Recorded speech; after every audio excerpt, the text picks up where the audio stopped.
Well, hey there. Winding down Camp Cameron. About a week and a half to go before it turns over to new owners.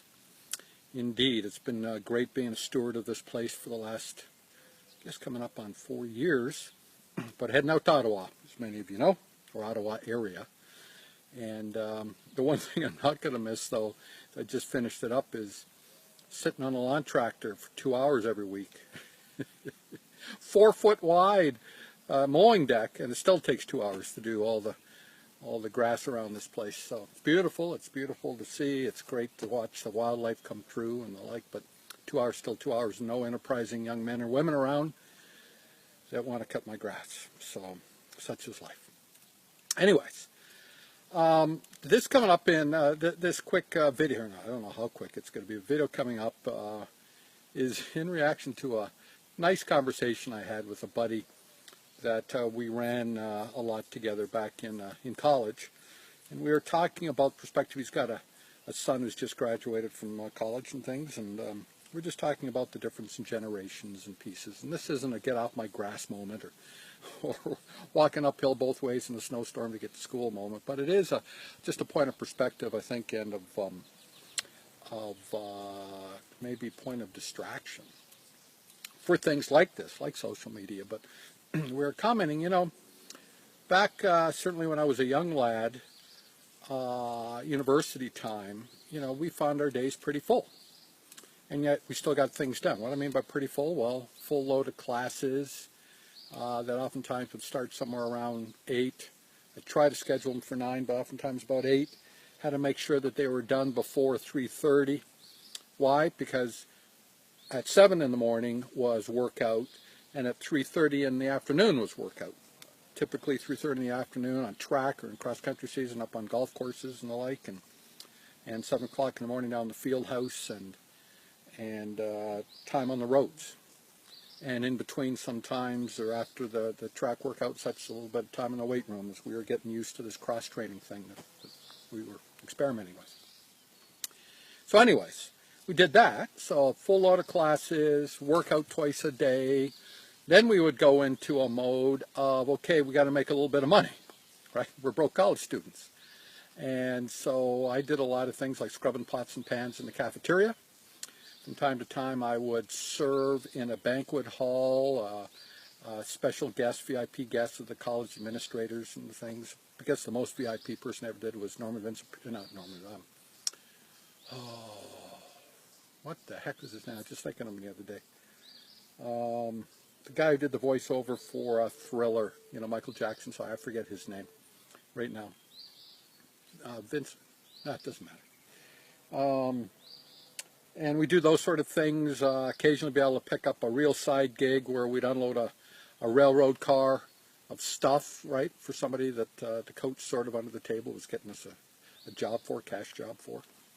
And away we go. I mean, that's just the things we did to make things happen, and not to downplay things like our labs that sometimes would go on at 7 or 8 in the evening, our papers that we had to write, the exams we needed to study for, and these sorts of things. And those were our days. That's what went on for me. It went on for 5 years because I did my undergraduate and master's degree in 5 years. But the one thing that was very, very true in all of that is we stayed true to our passion, because our passion was track, our passion was getting that college education. But what we didn't have was the mentorship at that time from the standpoint of prosperity, and I think that still goes on today. Athletes oftentimes get lost, okay? And this is speaking to athletes right now. Oftentimes get lost of what goes on after our competitive years. And yes, there's the elite, the folks that will go on, the 1% of 1% of 1% that will end up being professional basketball or football players, or there really isn't much money in track, guys. Even to this day, I mean, back when we competed, we had no opportunity to make money without losing our eligibility. But even today, it's pretty skimpy. And when it's done, it's done. Maybe you can get a little bit of endorsement, that sort of thing, maybe some training dollars, but that's it. And folks that even aren't on that track, as I see like some of the boxers that I know and work with, there is no college or university track for those guys. And you know, the opportunity to make a, quote, a living in that environment is very, very difficult and things that way. But at the same token, we're not really talking about things like the importance of money. So now this has got to upset a lot of people, but let me make it really, really clear. Money is important. It is the ultimate fungible instrument.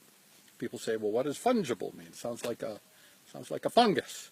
No, fungible is an instrument that allows us to take something and universally transact it for something else. Okay. So, for example, I can put in labor, earn capital. I can then, in the form of money, and I can take that money and buy somebody else's labor, or I can buy somebody's product of their labor. You understand what I mean? That's the currency, right? That's what it is. It's the ultimate fungible instrument. But it's still not about the, quote, the money. It's about what money represents in respect to our life. I really got upset a lot back in the 80s. I was, I guess, way out of step. I'm fresh out of the bush. I'm back into the American scene, living up in Flagstaff, and then when everything sort of stopped in Flagstaff, moved out to the West Coast and lived in Southern California. And it was a huge movement that went on in the 80s, and there were T-shirts and things and jokes and such around, obviously way before the web. And you've probably heard this saying, but it was really taken to heart by a lot of people. And it was this sort of prevailing attitude of he who dies with the most toys wins. You heard that, right? He who dies with the most toys wins. And that always bothered me. I don't know why, but it just did, because I didn't live in the world of what I call, quote, stuff. Okay? I was always sort of a freedom seeker, a person who wanted to have control of my life, not controlled by stuff. And boy, I had a great circle of friends, people that we would travel together, you know, spend time with and things. And their offices were typically at either one end or the other end of Rodeo Drive in Beverly Hills. If that gives you an idea. They're in financial services, Drexel Burnham, Shearson Lehman, Merrill Lynch. They are great clients and great stuff going on, but in the end of the day, it still sort of bothered me. And it really came to a head one day when we had taken a trip over American Thanksgiving to Acapulco, 3 or 4 of us. And I wanted to sort of explore like the history of this whole area. You know, I can remember as a kid, you know, watching the cliff drivers, you know, go off the cliffs at Acapulco and the like.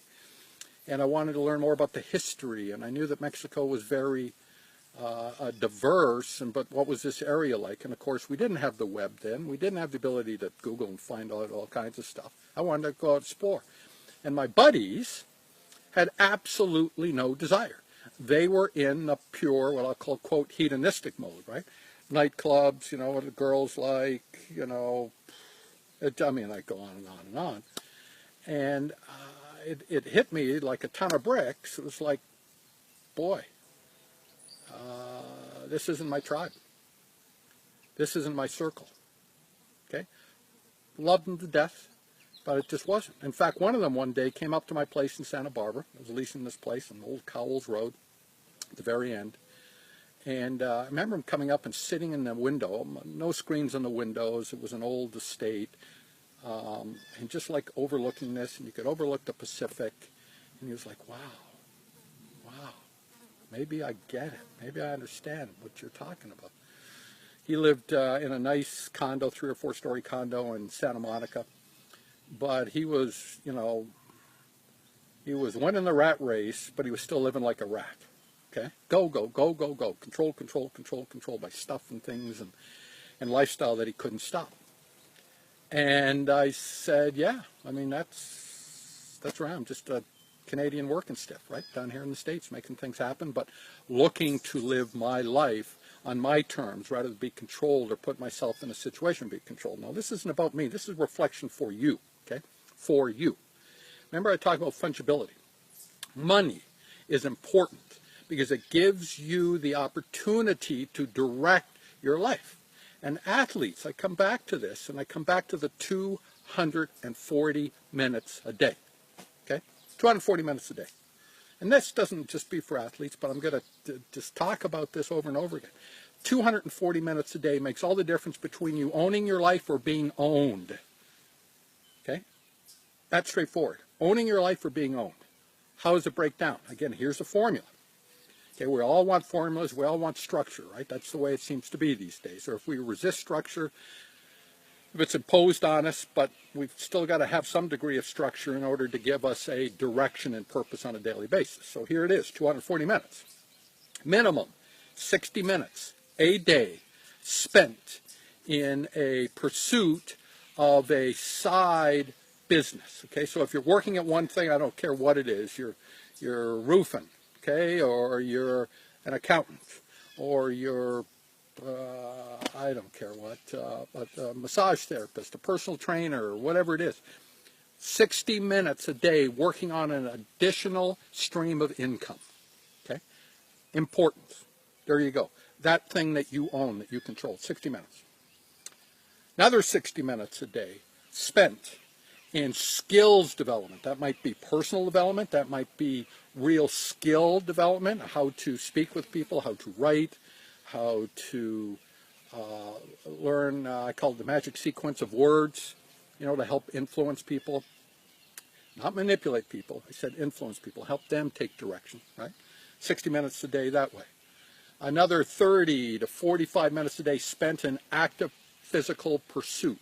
Aerobics, a little weightlifting, a little things, but that sort of thing right there, okay? Another, say, half an hour or thereabouts a day spent in the actual pursuit of developing and maintaining important relationships. In other words, your network, your circle of folks, your tribe, expanding that tribe, maybe kicking some folks out of that tribe, hard to say, but audit that circle, relish that circle, be grateful for the circle, expand the circle.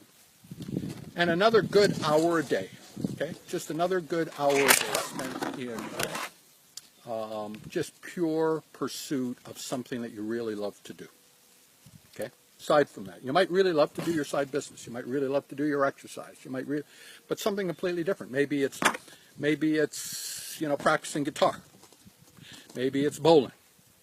Maybe it's video games. Maybe it's Netflix watching. Maybe it's reading a novel. Okay, whatever it is, that's going to conclude your 240 minutes a day on that. And you can double use those moments. Commute. Guess what? You can get on the phone and talk to a friend, or you can phone a prospective client maybe in your side business. Okay, you can put on a podcast. You can work on your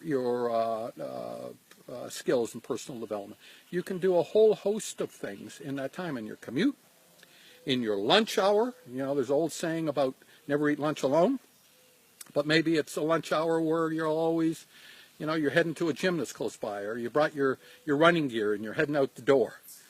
Just make sure you got a shower afterwards. But you've got that sort of thing. So you can double up these minutes, okay?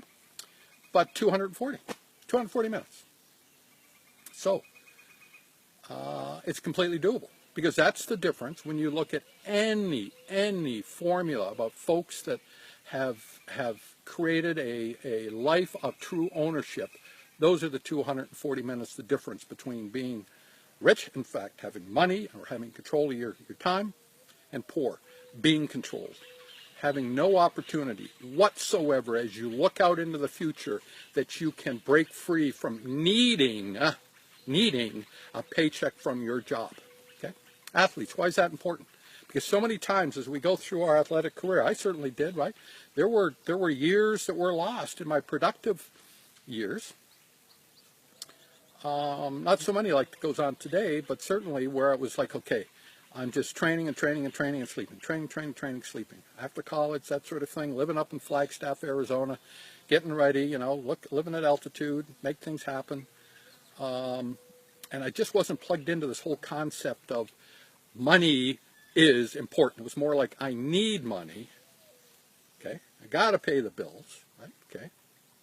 I think we'd all agree with that. So I need it.